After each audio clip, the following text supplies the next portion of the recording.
অনুপ্রবেশের সরকারের zero tolerance, কড়া দাওয়াই ডিটেক্ট, ডিলিট, ডিপোর্ট।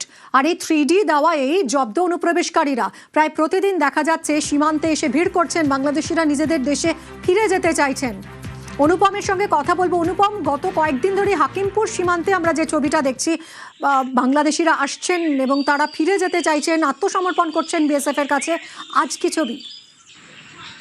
দেখো মিমি, আজকেও বাংলাদেশের সীমান্তে সকাল থেকে কিন্তু মানুষের বাংলাদেশিদের কিন্তু ভিড় যথেষ্টই কিন্তু চোখে পড়ছে। আজকে এখনো পর্যন্ত 152 জন বাংলাদেশি অনুপ্রবেশকারী তারা এসে বিএসএফ এর কাছে আত্মসমর্পণ করেছে। অন্যদিকে এই হাকিমপুর সীমান্তের জন্য যে 3টি হোল্ডিং সেন্টার তৈরি করা হয়েছে, সেই 3টে হোল্ডিং সেন্টারে এখনো পর্যন্ত 273 জন এখনো সেখানে অনুপ্রবেশকারীদের রাখা আছে। এবং গতকাল থেকে শুরু করে আজকে পর্যন্ত এখনো পর্যন্ত কিন্তু প্রচুর বাংলাদেশি অনুপ্রবেশকারীদেরকে তাদেরকে কিন্তু বিজিবির হাতে তুলে দেওয়া হয়েছে। এই হাকিমপুর সীমান্তে একদিকে যেমন বিএসএফ, অন্যদিকে জেলা প্রশাসনের পক্ষ থেকে এই যেসব বাংলাদেশি অনুপ্রবেশকারী তাদের বায়োমেট্রিক নেওয়া হচ্ছে এবং প্রয়োজনীয় নথিপত্র সংগ্রহ করে বিজিবির হাতে তুলে দেওয়া হচ্ছে। কত বছর আগে আসছিলেন? এক বছর আইছি।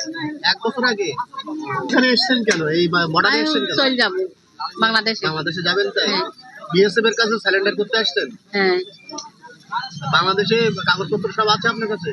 ভারতের কোনো কাগজপত্র আছে? কত বছর আগে আসছিলেন বাংলাদেশে? 4 বছর আগে। 4 বছর আগে। এখন ফিরে যাচ্ছেন কেন? সরকার থাকতে যাচ্ছেন না। এখানে কোথায় থাকতেন? কাকড়াসুর গ্রাম, বাদুড়িয়া থানা। কি কাজ করতেন? ইট ভাটায় কাজ করতাম। ফোনে দেখেছি ভিডিও, সরকারে থাকতে দিচ্ছে না, তাড়াই দিচ্ছে।